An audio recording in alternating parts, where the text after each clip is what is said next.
Welcome to the Predictable Revenue Podcast, where frontline sales leaders teach you how to build and scale an outbound sales team.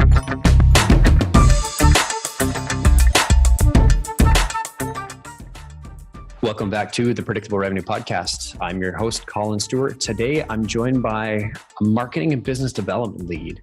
We're going to talk about collaboration between marketing, sales, and in my opinion, how sales development kind of sits in between and is a bit of a, blending a little bit of the two. So welcome to the podcast, Mike Radocchia. Thanks for joining us, man. Thanks, Collin. Thanks for having me. No, you're at a company called Big Health. And I just finished reading this book called Why We Sleep. So when when I heard from you, I was super fascinated. I want to start off. How much sleep do you get every night?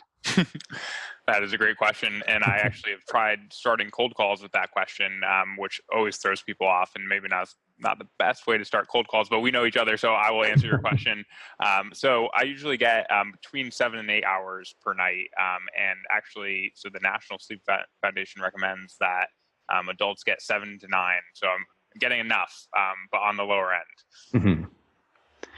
Interesting. And the reason this was top of mind is that's sort of what your company does a little bit. Do you want to give us like the 10 second on what you do, who you sell to, why this is we'll talk about why this is relevant a little bit later.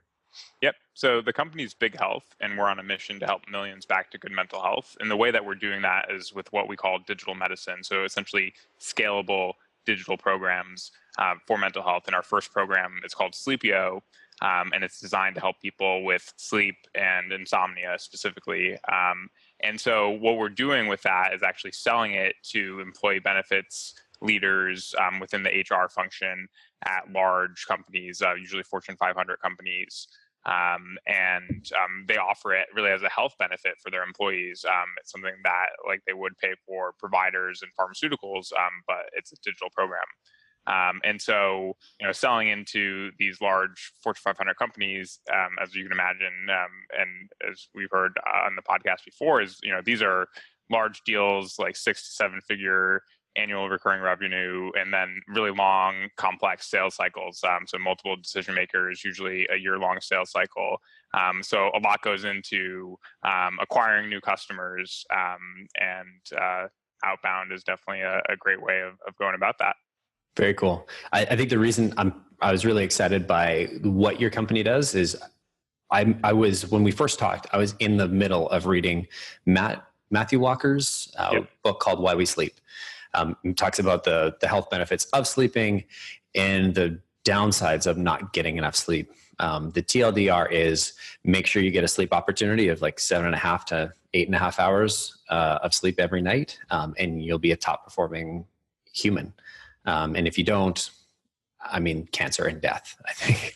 So true. Yeah, and Matt highlights some of those physical health impacts, and we've also seen the mental health impacts as well. So higher risk of depression, anxiety, and just overall poor mental health if you're not sleeping enough. So it's really impacting every part of what we do. So yeah, can't emphasize enough how important sleep is. It sort of blew me away in terms of the creative thinking, the way that like how well people performed, like when they were well rested versus the exact same individual when they hadn't got enough sleep. I get no cut if people buy the book, but I highly recommend it, especially if you're in sales. The parts of our brain that shut down first when we don't get enough sleep are the exact parts of our brain that we need every day to really communicate, empathize, and talk to our customers. It's such an important piece that if you're in sales, you haven't heard of this book, you haven't read the book, I highly recommend checking it out now. I wish I had an affiliate link, but I'm not smart that way. That's not the goal of the podcast here. We should get to the point of the podcast, which is not to talk about sleep. We're both well rested, so it's going to be a good show. We're really going to talk. I'm really excited to talk about the sort of collaboration of sales and marketing. It's a theme that we've seen more and more recently. It started being sort of fairly frequent about 1.5 years ago. We started hearing, SDRs were rolling up under marketing teams. We started hearing about, if you remember Franco Caporale. Sorry, Franco. I know you might be listening, and I totally butcher your last name every time. and I know him. I like the guy. We're buddies. We'll go drinking when we're in the same town. And I apologize. But he was one of the first. He wasn't a sales development manager, but he was sort of a marketing person that really his sole job was to support the SDRs. We've seen that as a common theme as, people are getting tired of email. The same templates that came out in the original predictable revenue just, aren't not that they put templates in there, but the things that worked 10 years ago aren't going to work today or aren't going to be as effective today. And so I think a really common theme over the last couple of years has been, how do we get more involved with marketing? Because there's so much that marketing can do to warm up these conversations, to, make our jobs as sales development leaders or sales development reps so much easier. So instead of targeting the ice cold abyss, we're now reaching out to people that have engaged with some of our content. We're reaching out to people that are already interested. So it's a little bit warmer. It's the Glengarry leads, as opposed to the ice cold ones. So I'm super excited to get Mike on the podcast because you actually seem to sit in between the two. Tell me a little bit about your role and the role that you play at Big Health. Yeah, so at Big Health, I lead our growth team, which is pulled together marketing, partnerships, and business development really into one function. And the thinking behind that has been, I've heard horror stories of organizations where, like to your point, marketing is like handing over just like cold leads that they think are good, and then SDRs, BDRs are trying to work those leads, and they're not that good, or sales is not too happy with those. There's really an opportunity by sort of aligning these functions to really extend the role of marketing all the way to the top of the sales funnel and beyond, and really create this alignment. And so what we noticed really across marketing partnerships and business development is that ultimately we're all aiming for the same primary goal, which is adding new qualified opportunities to the top of the sales funnel. And there's a lot of interesting ways having it be all one team with one goal that we could work together more cohesively. And then, beyond adding opportunities to the top of the sales funnel, obviously we have sort of a broader role in just supporting the sales team in general, right? And making sure that things moved to close one deal.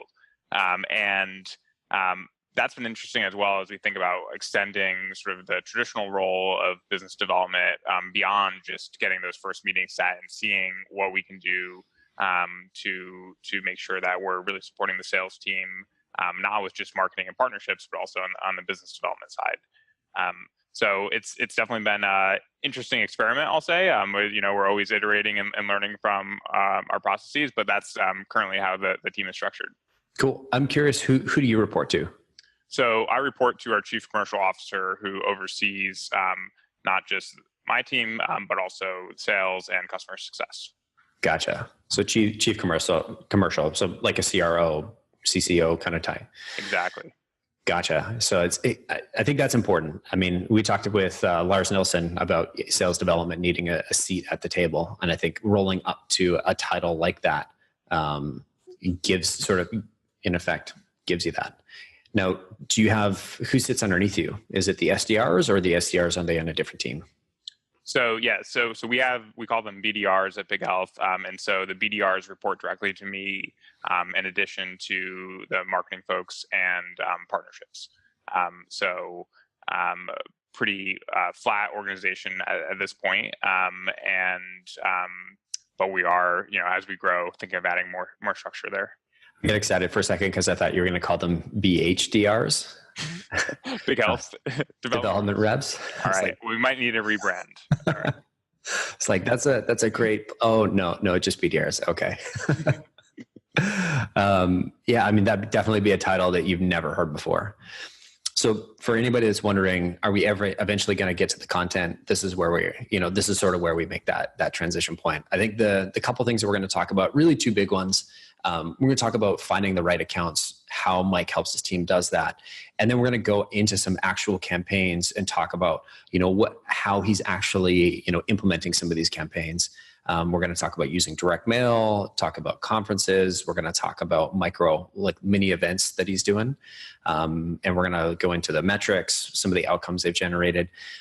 Really excited because obviously we've gone through the pre-interview and, fairly excited about getting a chance to learn more, because I really do believe that if you're just sitting there, if you're an SDR that's just sitting there with a list and a tool for sending a whole bunch of emails, you are at a disadvantage today, because there are teams like Mike that might be at one of your competitors that have all these this extra air cover that's helping warm up these conversations. It's not that you're a bad SDR if you have this. It's you can be the best SDR as you can be.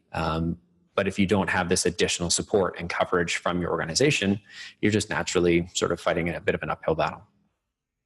And so, agree? Yeah, disagree? So true. So someone on my team actually went to a sales development conference recently, and ended up putting it on. I put it on my corporate credit card. So I think the conference got my information, which means a whole ton of SDRs got my information, and I've been receiving a huge influx of just pretty basic emails from a lot of folks, and not really layering in any sort of additional offers on the marketing side, or even calls. And so I think companies that need to figure out a way, SDRs need to figure out a way to really differentiate themselves. And I think a stronger alignment with marketing is one of those ways. I'm sure there are other ways as well. But really excited to talk through some of the things that we're doing at Big Health. Cool. Because it seems like from our previous conversation, there's all these great little programs you can do, but if we don't get the targeting right, there's really no point. Yeah, and that's a great place to start. And so, looking across really the three functions of marketing, partnerships, and business development, one of the first questions we had, or first thoughts I had, was, where can we get the most bang for our buck? Where should I invest the team's time and my time to make sure that we're doing things as sort of effectively as possible? And where we landed is really making sure we're focusing on the right accounts, which makes sense. But we really went down that path pretty far, and that's because really everything that you do after that, everything really flows from that, right? So you're investing most of your time on calling, emailing, doing everything you can to get into these accounts. So you better make sure you are focused on the right accounts. Mm-hmm. And beyond that, figuring out a way to look at our accounts systematically also allowed us to think about how we could segment our accounts and treat them differently. And I could talk more about that as well. Yeah, I'd love to hear about what is it that you do to segment? Like, how did you come up with that list in the first place? I imagine you started with, okay, we want to sell to the Fortune 500. Are they all exactly the same? Do you have them broken out by, what are those criteria that you used? How did you come up with those criteria?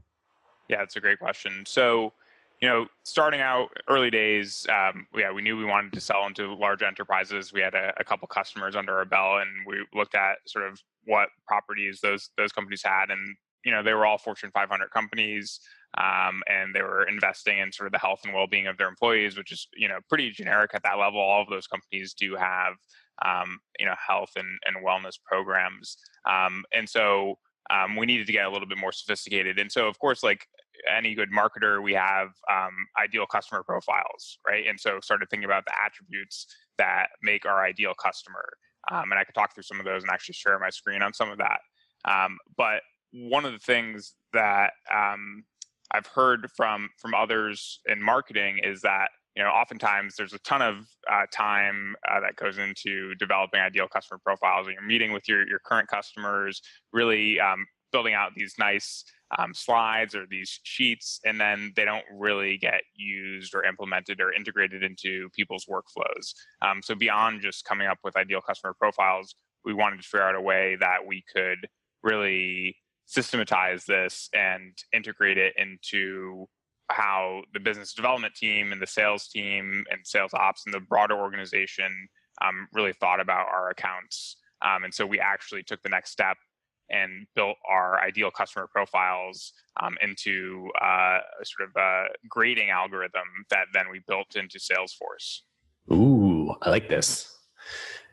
So do you have something you can show us here? I'd love to walk us through that algorithm. Yeah, so let me just share my screen, and I will do my best to voice over for those that are just listening. I often listen on my commute, so I relate. And you've got some slides here. Can we throw them in the show notes? Yes, definitely. Okay, cool. Great. So, as we thought about our ideal customers, there were certain factors that made them more likely to purchase a solution like ours. First was really around, is this a space that they traditionally invest in, or is this a space where they're proud about what they're offering to their employees? And there are awards out there like, best companies to work for, or best healthiest companies, things like that. And so one of the criteria is whether or not they've won an award. Similarly, there's trade organizations that focus on health and well-being, and if they're a member of that, we've given them some points in our Salesforce scoring. And then beyond that, we were able to kind of scrape the web, from publicly available information for whether they're working with any of our existing sales channel partners, or whether they're working with maybe comparable companies that are not competitors, but are selling maybe a diabetes solution, a physical health solution into the employer space. Or they're working with one of our competitors, which is, often a positive sign. They've decided to invest in this area, and hopefully we could convert them to using our solution instead. Mm-hmm. Hang on, time out for a second. You said scrape the web and find out if they're working with a partner, maybe a competitor, a comparable vendor. That sounds like I'd pay a good amount of money for that. Talk to me about, and I know you're selling into, very, very large companies. So it might be a bit more public, but can you talk a little bit about what you did to find this information? Yeah, so very manual, actually. So it started with me doing it, and then someone on my team, and then an intern, a part-time intern doing it. Yeah. But yeah, looking at companies' websites, looking at companies' press releases, both on sort of the Fortune 500 company side, but then also on our competitors' websites, see what people are saying there. We go to a bunch of conferences, and oftentimes there are presentations that are shared there that, it might be less public information, but we're able to kind of look through those. But it's not anything super sophisticated with computer science involved. It's just good old Googling and really finding all the information that's out there. Gotcha. And so where does this sit in your process? Is this the first thing that you did, and you went and researched all these companies and before you did anything else? Yeah, I mean, we were obviously doing stuff alongside this, but I would say a year and a half ago, we really took a step back and was, how can we really refine our processes before we started scaling our team more?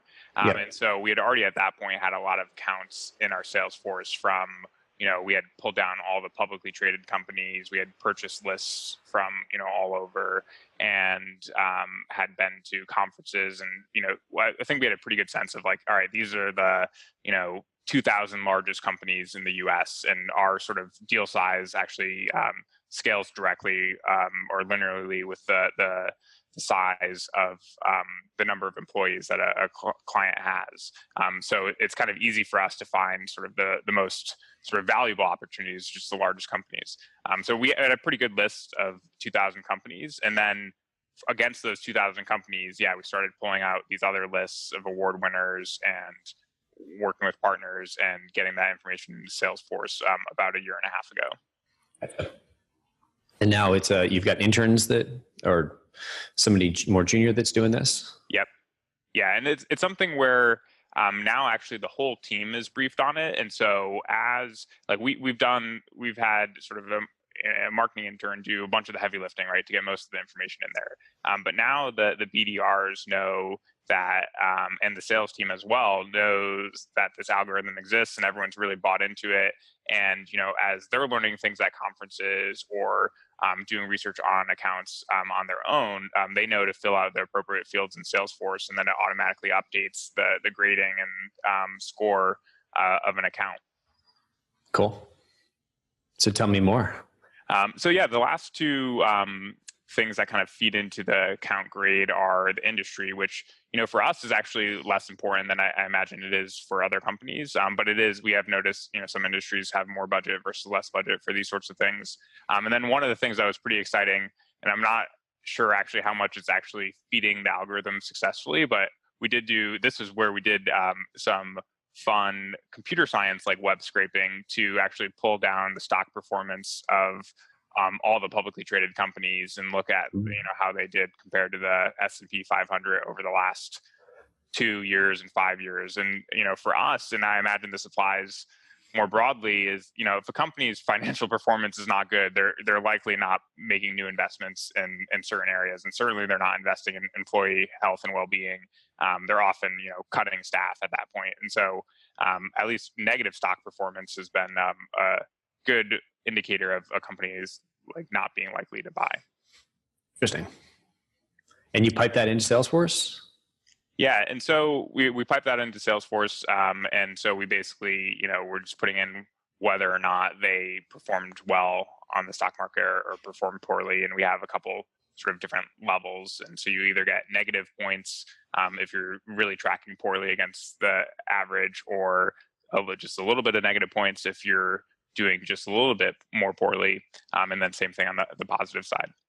Cool. So just for the people that can't see the graph, award winner, you get 2 to 3 points. If you're part of a trade organization, 1 to 3 points. Or working with a partner, 1 to 3. Comparable vendor, 2 to 3. Work with competitor, 2 to 3. Industry, -1 to 1. And then stock performance is -2 to +2 points. Yeah, and I should probably explain these ranges just a little bit. So, there's certain awards or certain trade organizations or partners where we think it's more of a positive indicator. And what's interesting about how we came up with these points, we do, like, my background's in science, and we have some other scientists on the team.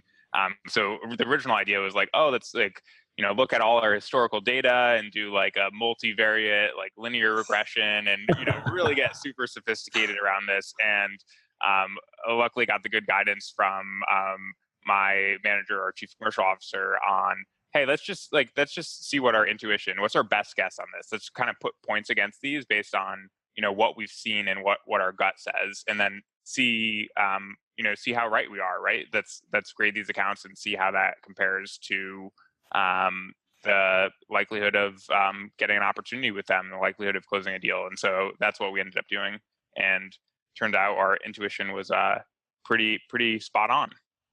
Did you go back and do the regression? We have not yet. It is on the plan at some point. We do want to keep refining this, but right now we're pretty happy with where it is, and we've set our sights onto other things. Cool. So just to show a little bit more about what this looks like and some of the results that we've seen. So basically, we tally a score for an account. And I think the highest score is like 15 or 20 points. And then depending on sort of ranges of scores, we've actually just bucketed it into letter grades like you would get in school, just because it's really intuitive. And really the goal here was actually to gain alignment across the entire team.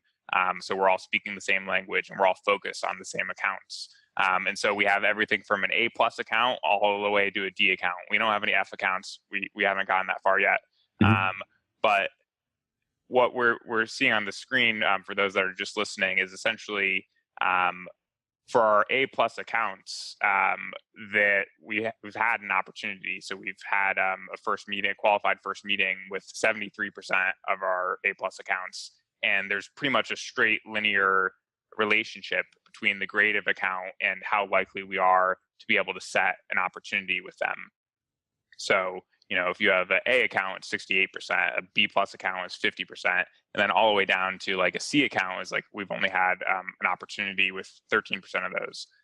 So that told us that at least our account grading was a good indicator of whether or not someone's willing to spend some time talking to us and sort of evaluating our solution, which was really promising and really gave us the confidence to kind of treat these accounts differently in terms of how much time and effort we'd invest into them. That's great. And so one additional thing, and so this is a little bit less compelling, but also we did see there was a trend in the likelihood of these opportunities actually progressing through the funnel. And so A+ accounts and A accounts in general are far more likely than B accounts, which are far more likely than C accounts to actually move towards close one, or in this case is looking at sort of a middle point in our funnel. So that was, really helpful in getting the sales team buy-in on this. Of course, showing the BDRs the previous data that, oh, you're far more likely to get a win on focusing on these accounts. That was an easy sell. Getting the sales team on board, we also had to, demonstrate to them that these are actually good opportunities that are going to lead to deals. Great. I love how you've got this you've got it organized. It's basically the percentage of opportunities that have moved into evaluating or beyond, right? And then it's, A plus, you're at 41%, A, you're at 27%, A minus, you're at 42%. So it really shows that sort of top grade. And that's 42% of the total market. So 42% of the opportunities. Okay. Yeah. Great. But yeah, just to talk a little bit more about, how we ended up using and how we're using the account grading that I just went through. The other thing that it really allowed us to do is segment our accounts, which we talked a little bit about in the beginning. And so essentially higher graded accounts that are more likely to buy, we combined that information with the sort of potential deal size. And so any really large accounts with large deal size that also are very likely to buy, those became our strategic accounts. And then the rest of the accounts that had a decent grade, but maybe are a little bit smaller or just lower grade, those are qualified, but not strategic. And having an objective methodology to create these segments was very helpful. So it wasn't just people going with their best guess or going after companies that seem really big or have really attractive brands, which, from a marketing perspective, it would be great to get those logos. But we really wanted to make sure that we were focused on the right accounts. And so what we did here was essentially with strategic accounts, they're larger, they're more likely to buy. And so I'm more comfortable giving the BDR team guidance to really invest time on personalizing to the individual level. So doing research about the specific team members and creating, highly personalized cadences for them. And also offering higher value marketing offers that we could talk more about in sort of the next segment for those strategic accounts. Whereas the qualified accounts, we're doing more sort of traditional, I would say, sort of outbound at scale, where we're personalizing to like the buyer persona or to the industry or whatever other factors that we could do that allow us to do personalization at scale. And then still offering some of the marketing initiatives, but more on the sort of digital marketing initiatives like, ebooks and webinars and things like that. Mm-hmm. So it's a sliding scale of super qualified. You get we're going to spend the most money because we're more likely to get an op with you. It's going to be worth a lot more. Then there's the sort of, you're qualified, but we're not going to justify sending a food truck, to your office or anything like that. And then there's the not qualified. I was doing a similar, having a conversation with somebody about this once, and sort of similarly how they, manage their account grades. And they had their all these different names for their top prospects, and then the not qualified, they call them the unwashed masses. It's like, are you a Roman emperor? I thought it was hilarious. We obviously, he didn't want to share that. But yeah, I find it funny now. Well, we just call them not qualified, but that might be another area where we could use some rebranding. There you go. Yeah. Yeah. Anything we wanted to cover before we dive into, what are some of these campaigns that you've run to support the BDRs? No, I think that covers it nicely for the account grading. All right. BHDRs. I forgot we rebranded. Yeah. So we talked about doing some direct mail, doing some mini events, and you've got some cool stuff with conferences. Why don't let's start with direct mail. What are we talking about here? Because as far as I can remember, direct mail is dying. People don't want to kill the environment. This is such an old school tactic. Why are we even bothering? Collin, direct mail is back. No, I cannot say that confidently for all buyers. I know for us, it's worked extraordinarily well. And I have some hypotheses as to, why that is. Obviously, direct mail has been around for a while, and everyone got sick of getting all this sort of junk mail. And now that's kind of switched though to email, right? Everyone gets a bunch of spam, and I know I don't get that much mail these days, and I think it's actually exciting for a lot of folks to actually receive something physical in the mail. Now, Mm-hmm. the point about the environment is a good one, and we'll have to take that into consideration. But we've found it to be very effective, and so I'll just share a little bit of a story of how we kind of stumbled upon doing direct mail.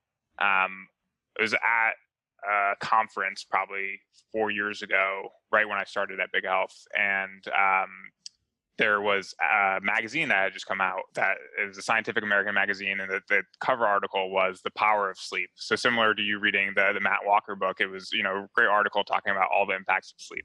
Someone at the conference was like, "Oh, have you seen that Scientific American? Like, you should just send that to like your top prospects." And I was like, "Oh, okay. Well, yeah, no, it totally should." So we went and bought like 100 of those Scientific American magazines, and I just kind of went down the list of the 100 largest companies in the U.S., found the person who I thought was going to be our most likely buyer, or really the boss of that person, so really the head of benefits, and Googled around, got their address, and sent them a manila envelope with this magazine article, and then a small handwritten note on a postcard that just said, "Hey, I know you care about your employees' health and well-being. Like, I thought you might be interested in reading this magazine article." So nothing really overly salesy, no literature about our solution, just trying to offer them something of value, and ended up I one, really bad handwriting, and two, I was also like wearing many hats at the time, so I think I only made it down like 10 companies on the list, and then kind of had given up and had sent those 10 out, and then just waiting to hear back. And this was before I had listened to the Predictable Revenue podcast for sure, so I think I kind of just sent that mail out and maybe sent like one email. Yeah. And luckily enough, so one of actually who's now one of our largest clients responded to that email and was just like super grateful for receiving the mail, and read the article, thought it was really interesting, and reached out and wanted to talk. And so that was the point where we realized that, hey, maybe we're onto something here, and kind of have had a little bit of a journey since then as we've refined our processes and kind of taken this to scale. That's great. So now are you're in the business of just sending Scientific American magazines out? Like, is it just the magazine and a postcard, or? Yeah. So I'll share my screen again, and I'll also do my best to voice over again what we went to from there, and then where we are today.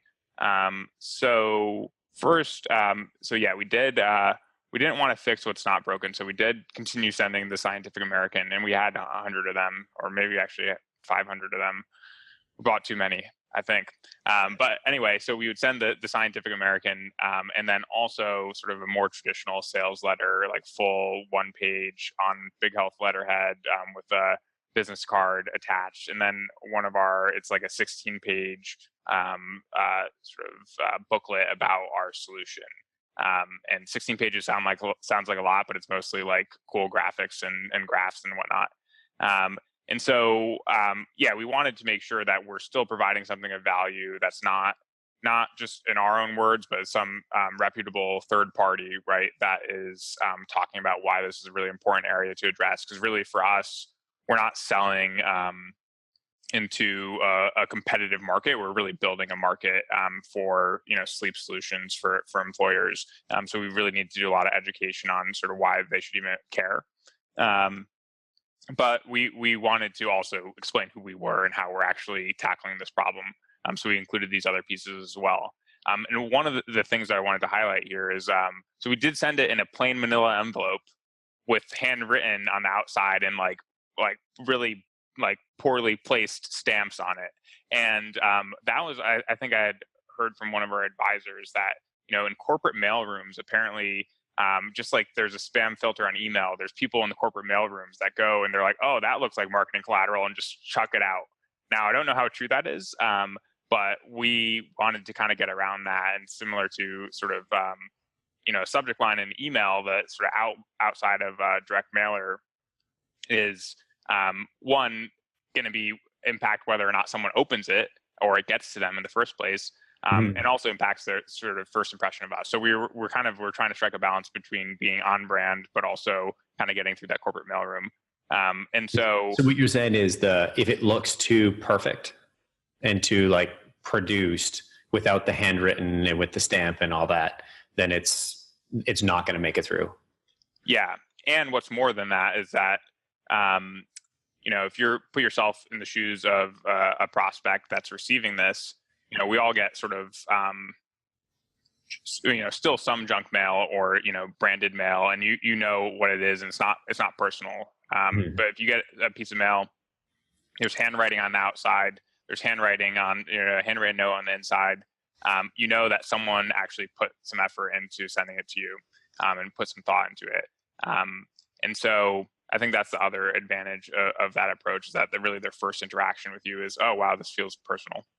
So are you still handwriting out all these notes, all these envelopes? So we were for a while. And so this was, again, we had interns and task rabbits and even the BDRs themselves and myself writing envelopes, which no one loves to do. But we were pretty convinced on the early results that it was worth continuing to invest in that. But yeah, now what we've evolved to, and it's still early days on sort of our new direct mailer, and I'll show that right now, is a little bit more of an on-brand direct mailer with actually a printed label on the outside to sort of remove the handwriting burden, which is sort of impacting our ability to fully scale it. But actually, we do still have handwriting on the inside, because there's really two types of personalization as I see it. So we'd obviously personalize the message, but actually just personalizing it by having it someone that like having it handwritten and having it look like someone has invested the time in it, also gives people that sort of emotional benefit of, oh, okay, someone cares and someone thought about this. Yeah. And so we do have the handwriting on the inside in our new direct mailer, but yeah, I think we're finding actually this mailer is getting to fewer people. It's getting caught up, I suspect, in the corporate mail rooms, because it just looks way too pretty on the outside. That's what happens when you have an awesome design team and they make it look fantastic. Yeah, it looks like marketing material. On the inside, this handwritten note, is that handwritten by you still? Is that handwritten by a service? Yeah, it's a great question. I know there are a lot of services that exist, and we've looked into them, and we've decided not to go with one. So we're still doing this through interns, and we're not doing this at such a massive scale that it's like we have like a sweatshop here in San Francisco of people like just sitting writing notes. We make it a small part of a sort of a broader internship where people are getting a sort of diverse experience, but. The problem with the services that we at least had evaluated is that we couldn't do it exactly the way we wanted to, in terms of how we integrated it into our workflows, but also in terms of how it looked and felt and sort of the timelines at which it went out. And so, I know a lot of those companies are, continuing to sort of evolve their offering. So I think we'll continue to look at that, because obviously as we scale this beyond, like right now we're doing around like 200 of these a month. As we scale beyond that, I don't think we want a ton of people writing handwritten letters. So yeah, if you try and get to 1,000 a month, that you're going to have like a whole room of people that are just like, I hate Mike. Yeah, right. Yeah. What were the limitations that you ran into when you were trying to move this to another provider? What should people watch out for? Yeah, I mean, I think for us, it was just around the quality of the printing and whether or not we could get like the handwriting in the places where we wanted. It was like we had like a pretty particular vision about what we wanted this next version of the direct mailer to be, and we have like pretty high standards when it comes to sort of look and feel of our things, because it was really every interaction you have with a customer or prospect, both sort of verbal interactions, but also any interaction with your brand, like we want it to be reflective of who we are and sort of the quality that we like to deliver in our products. And so we didn't want to really skimp on things there, so we decided to continue doing it in-house. Cool. Okay, that's fair. Sorry, I'm very curious about all the things. I've seen a number of people doing this, some automated, some fully manual, some have a mix of both. And I've seen a lot of people have a really, these types of campaigns have a big impact. So very cool. So the direct mailers look awesome. So yeah, we maybe already do have a room full of people that hate me, because I've had people recently forward me like, oh, these people are doing automated direct mail now. So, I won't say that we won't do it. We just haven't yet. You don't want to get murdered.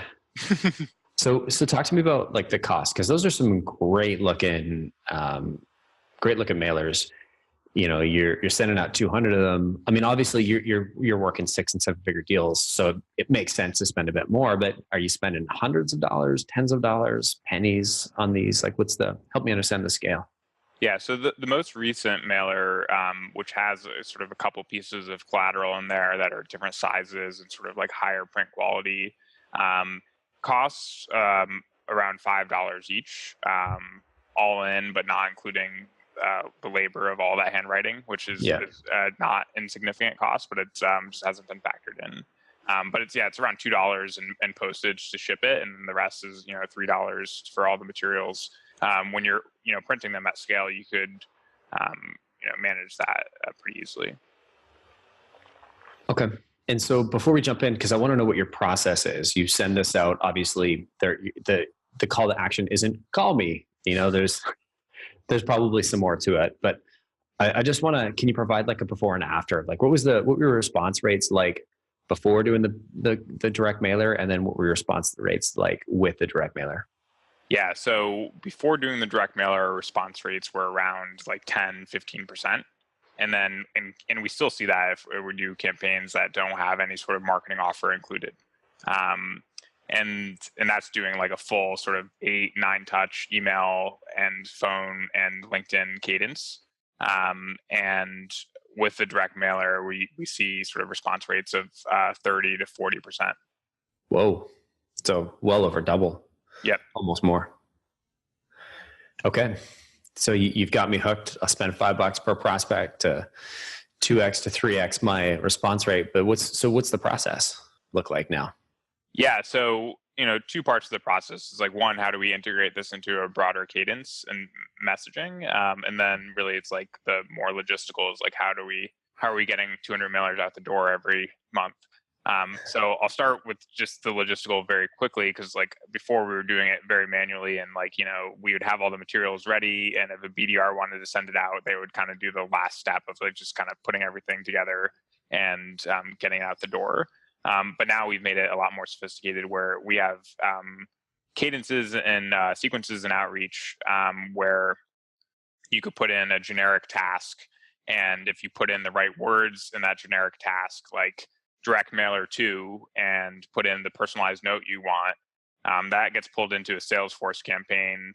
And then one of our interns gets a report each day with all the info they need to create and send the mailers. So they'll get the name of the person. They might need to look up the address if we don't already have it in Salesforce.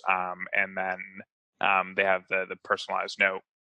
And so basically they're spending an hour every morning just, going through that list of new people added and getting it out pretty much within 24 hours. So it's not a heavy lift to kind of get that set up, or credit to our sales ops team on that. I will say it's not a heavy lift if you have a sales ops team. Yeah. And it's pretty exciting to get that set up and just have it be working seamlessly.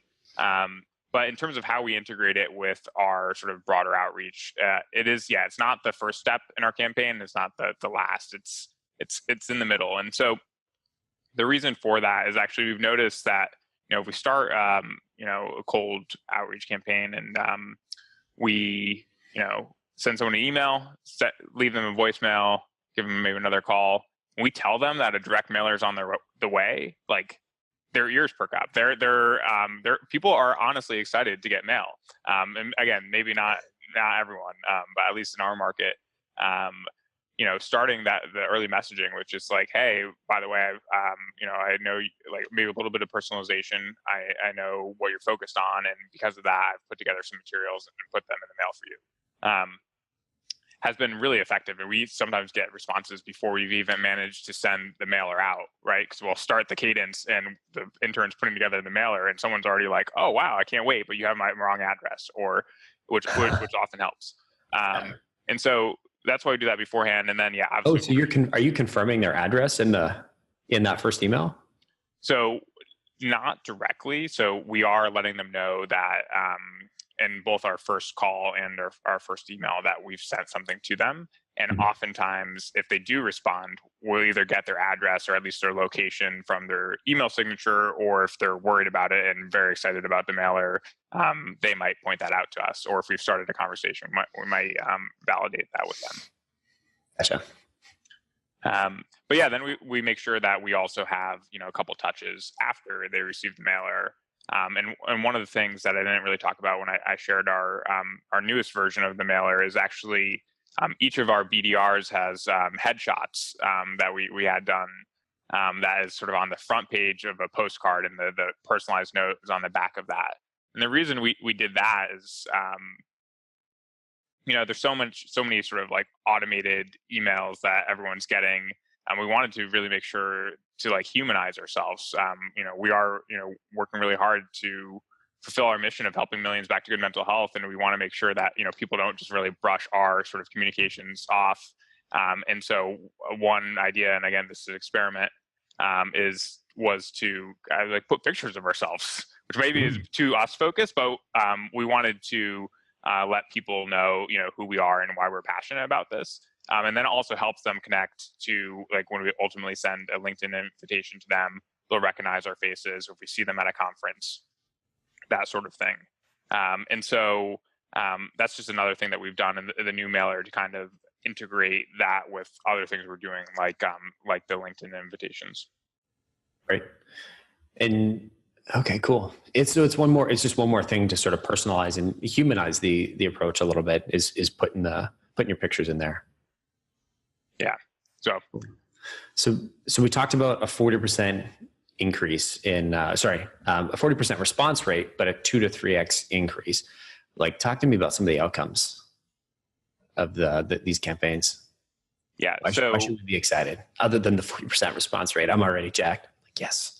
This. Yeah, I mean, so not only do we get responses, and I don't have the data in front of me, but obviously we do get like qualified meetings out of it. But I think at the sort of like taking a step back from that, at least like from a marketing perspective, it is really around the branding and the perception of value, right? If we're investing this amount into like sort of a high quality thing to them, to send them, really our first interaction with them has already, provided them value by teaching them something new, and then also conveyed value by having sort of like a high quality finished product. And that really helps us throughout the process. As we get to even like pricing discussions later on, hopefully throughout the entire both marketing, business development, and sales process, we've continued to deliver value and also sort of convey the value of our solutions.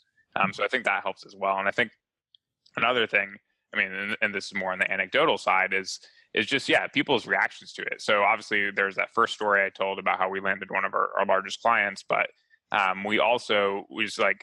we've had actually, I think recently, someone called back didn't call back. Our BDR had not yet called them. They found our BDR's phone number from her signature and called her to let her know that they were so excited about getting the mailer, which, it's always surprising. We're sometimes banging our heads against the wall trying to get in touch with these people, and then, they go out and call us. And so getting those sort of reactions is always great, and sort of reminds us that this is something that, people look forward to or people enjoy. It was like they were prospecting to like my nana. Maybe it was, I don't know. They, trying to pad the stats, get an easy one in there. So great around direct mail. I mean, 2 to 3x response rate, 40% reply rates, biggest customer ever. How can you top that, right? So you've got these micro events. Mm-hmm. So how does it get any better than 40% response rates? Yeah. That's a good question. And sort of the 40% response rates we feel like they're great for doing sort of cold, outreach to people that we've not spoken with before. Now, the micro events are a little bit different, so I'll explain a little bit what we do here. So usually these are a dinner and a discussion, or dinner and a presentation and discussion that we host usually around some other event that's going on. So there's a conference or trade show that's brought a lot of these employee benefits leaders into the same city. Or if there's cities where there's lots of large companies like New York, Atlanta, and so on, we've done ones there without there being sort of like a milestone event. But anyway, there's an event going on usually, and we do sort of a dinner outside of that.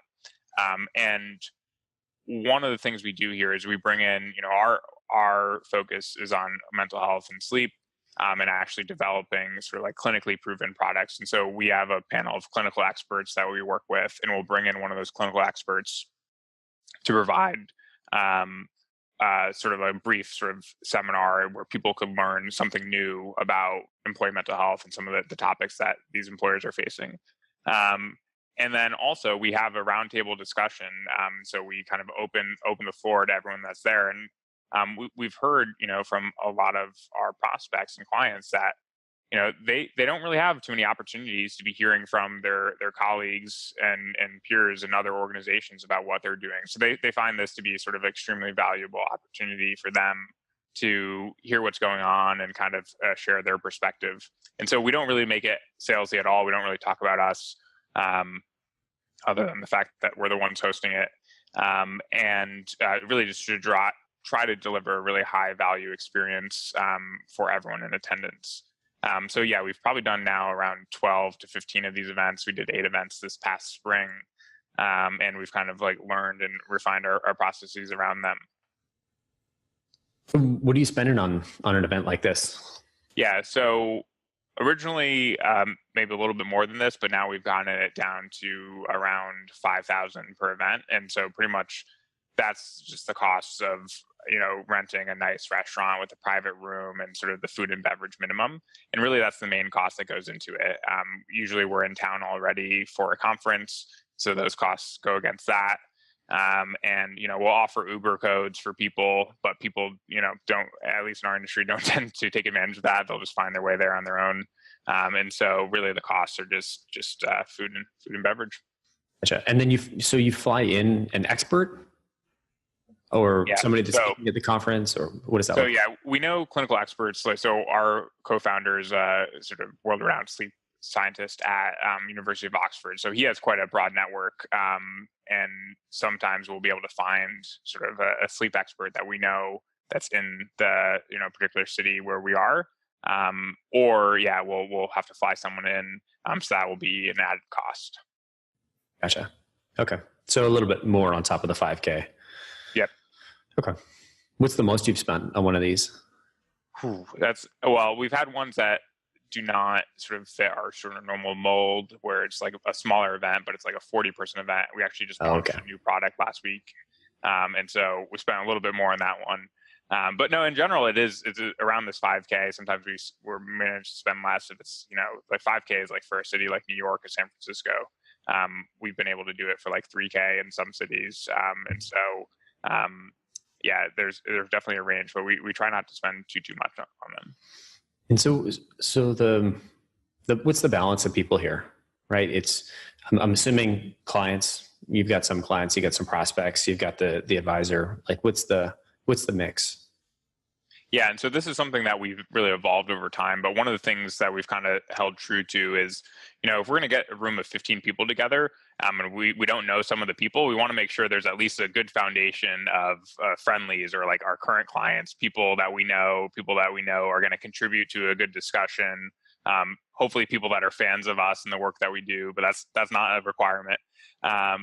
And so, usually we start by reaching out to our clients, making sure that they get the invite. And obviously that always helps with, as you think about sort of upsells and renewals, like it's great to be continuing to build those relationships with clients beyond just, getting friendly faces in the room. And then we'll usually reach out to sort of prospects currently in our sales funnel, because as I mentioned up front, we have like year-long cycles, and so we're often talking to a bunch of companies, and we see this as a great opportunity to continue to like offer value to them and to have more sort of relationship building with them. But being on the growth team and wanting to figure out a way to also be generating new opportunities out of this, we made sure we always reserve a sort of at least a third of the seats for new faces. And this is the area where we've really evolved over the course of these, because originally I started with just our clients and sort of active pipeline opportunities. And the team came to me and was like, wow, these seem like a pretty good opportunity to get to know new folks. And it definitely has been. And so, if getting 5 new folks in the room with 10 other people that are clearly already fans of us is been incredibly successful in getting them to convert into an opportunity. And so, pretty much of those people that we did not have opportunities with previously, I don't want to say 100%, but it is. I think it's like around 90% of those have converted into a qualified opportunity. And it's not always immediately after. It's not like they can come to dinner and the next day we're like knocking on their door saying, "Hey, we're doing that meeting now, right? Let's start a sales process." But over time, we've demonstrated our sort of expertise and at least piqued their interest enough that they're willing to start exploring an opportunity with us. Cool. So it's a third friendlies, it's a third in pipeline, it's a third above the pipeline, so to speak.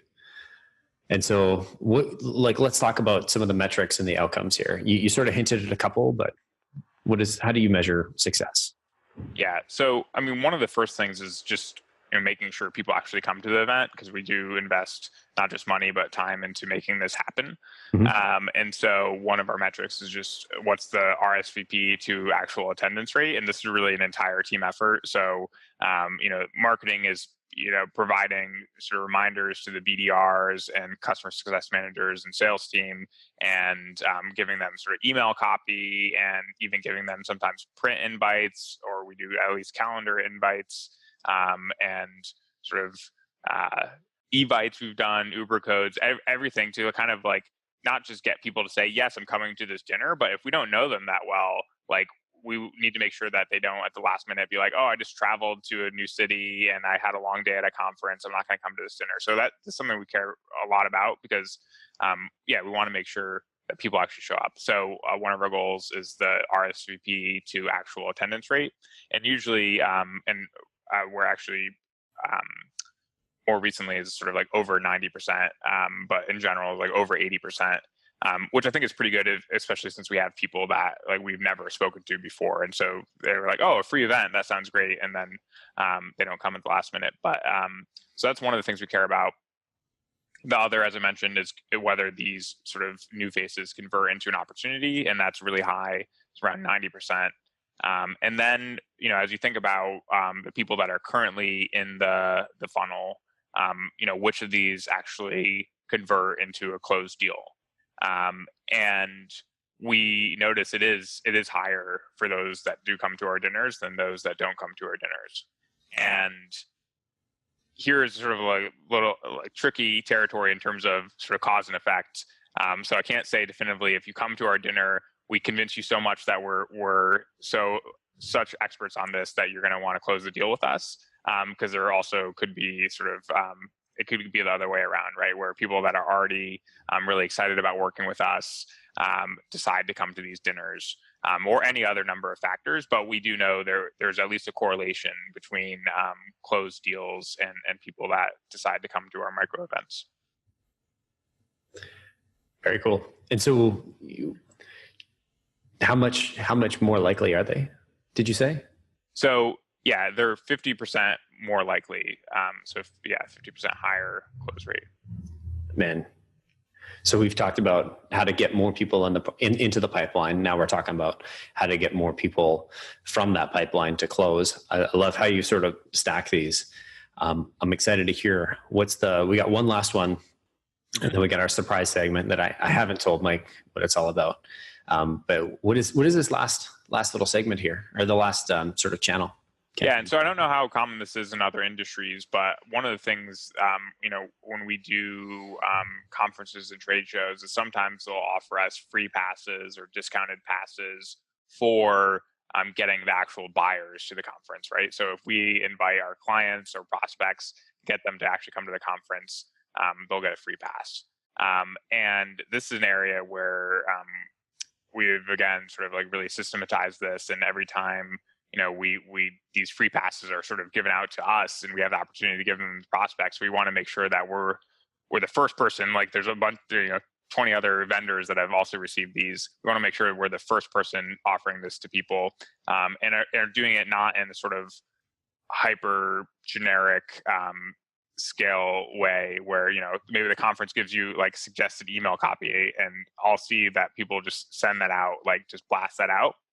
And like the same email 6 times. Yeah, exactly. And so, yeah, we'll just send, it doesn't need to be anything special, but just like a quick note, like, oh, I know you like to go to things like this, and I thought, you might be interested, and make that offer. And we have had a lot of success historically with that, around just starting a conversation. So this is a great way, even if people we have an event coming up in Boston. We're offering these free passes to people in California.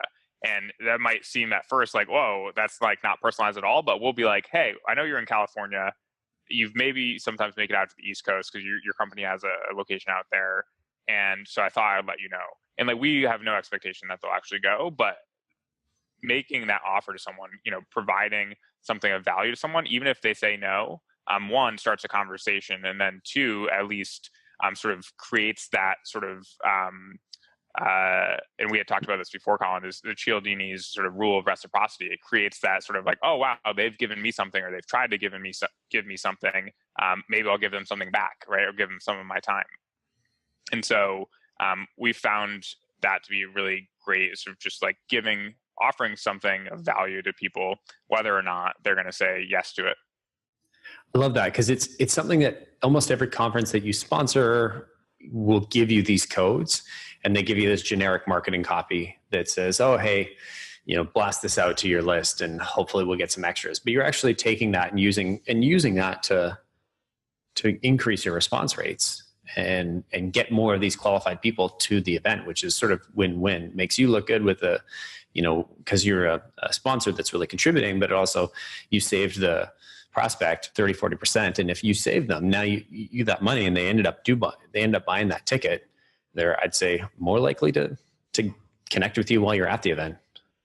So true. And yeah, we see around like 50% of these of people that have accepted a pass actually turn into a qualified opportunity, which I want to see that be higher. Like, we've given them a free pass, but not everyone's ready to start sort of like a sales process, which totally makes sense. But yeah, it is a great conversation starter. Like, you see them at the conference, and they know that they're there because you were kind enough to offer a pass. And it is, to your point, actually, the conference organizers do love us when we do that, which is, it never hurts to strengthen those relationships too. I'm curious, because imagine you're doing this at scale. You're offering. It's not like you have unlimited passes that you can offer. How does that work? Is it first come, first serve? Do you only send that message out to a few people? What does that look like? Yeah, that's a good question. I think we have gotten burned by that in the past. Like, so some of these conferences, we actually do have unlimited passes, or with the discounts, we have unlimited discounts.